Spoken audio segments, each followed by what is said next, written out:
बिक्कू जी आप भी खड़े होइए। हाँ हमारे दीदिया के का मरद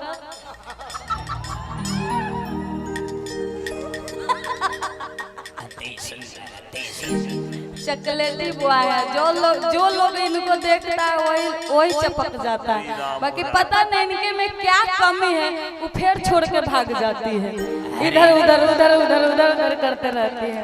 बताइए आप इतना स्मार्ट है, इतना सुंदर है, इतना सुशील है, लंबा चौड़ा सब है, मतलब इनके में क्या कमी है? लंबा चौड़ा सब है। तू हमार बहन है, तू ऐसे बोल।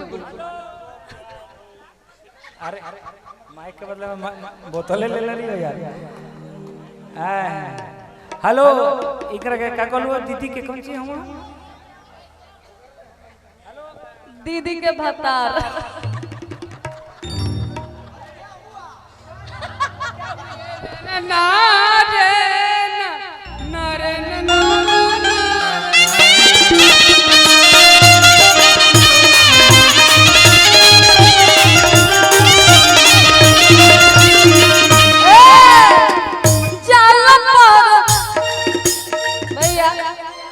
राजन भैया। हाँ अच्छा कमर में इनका कम से बना भाई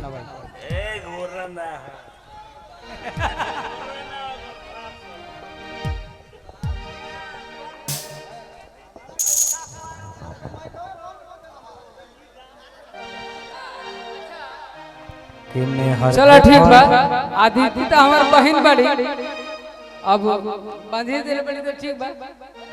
आदित्य दुगो रावण देखा तू अपने से ठीक बा। हमने एक रावण बन जा, बाकी लोग तारा खातिर ठीक बा न, बाकी लोग सती मिलत न। आप तो मेरी जान है। आज बिक्कू को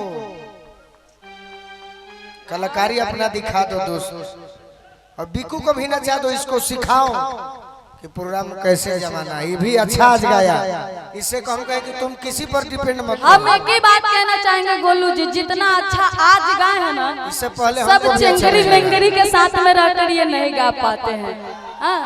झूठ मूठ के आप किसी का ऐसे वाले हैं तो कभी ऐसे वाले हैं तो कभी ऐसे वाले के साथ भी बेचारा मजबूर हो जाता है। इसका कितना नार नार नार नार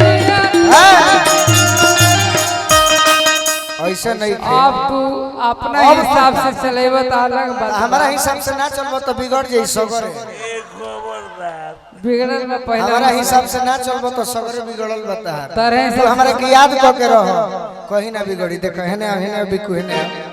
चल तो बाबू आई जज साहब, बिक्कू भैया, बिक्कू जी, जस्टिस साहब के बुला ले। जस्टिस साहब आइए आइए अजीत जी। हम तीनों आदमी माय लॉर्ड मेरा तन काला है तो इसका मन काला है। चलो आइए, कैमरा एक्शन फोकस, जल्दी मारो। जान नहीं कहा हमने। और कहे के बा शिवानी दीदी और का चलो अगर पगड़ियो बने नहीं खाओ। आओ ए राजन भैया, ये गमछी बांधे नहीं के सिखल, बिछावे सिखल बा। आओ 1 2 1 2 ए जानो परत सवर पिया, जानो परत सवर पिया, ए पिया।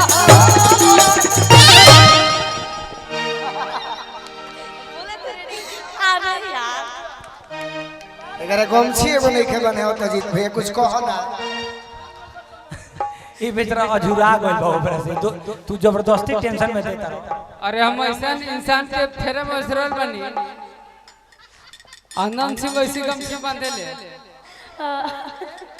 और किनारे नारे हम बोला नारे नारे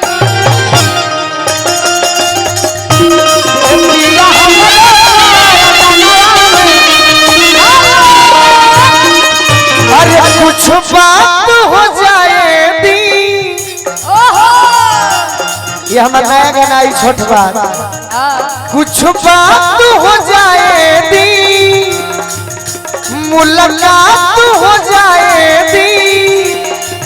तनी धीर धरिए सोइया तनी रात हो जाए धीर धरिए सोइया लड़की कहतिया का कहतिया अरे जोरतिया पिया दिया ससुर जी के घर में पिया दिया ससुर जी के घर में नदी तो बैठल बिया कोठरी ऊपर में बरसात हो जाए दी प्रेम के शुरुआत हो जाए दी खत्म हो जाला बार बार प्रेम तनी धीर धरिए सोइया कुछ रात हो जाए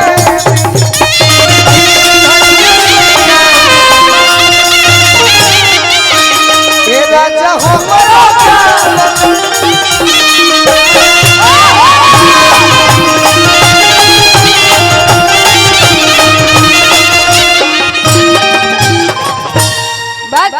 हम एक बार चाहेंगे ना कि उधर से 3 आदमी आप आइए, इधर से 3 आदमी हम आए।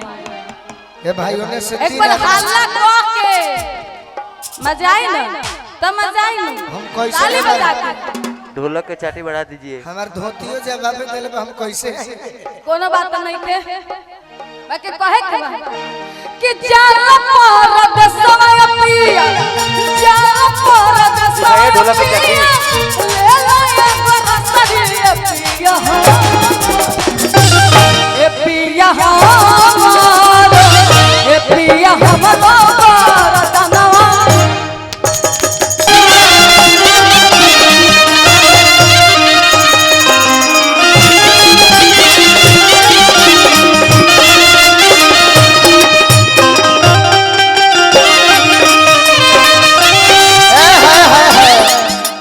अब की गई लंगा कहिया ओई माया मुनावा के अब की गई लंगा कहिया ओई माया रिदम के बाबा तो हमारा के का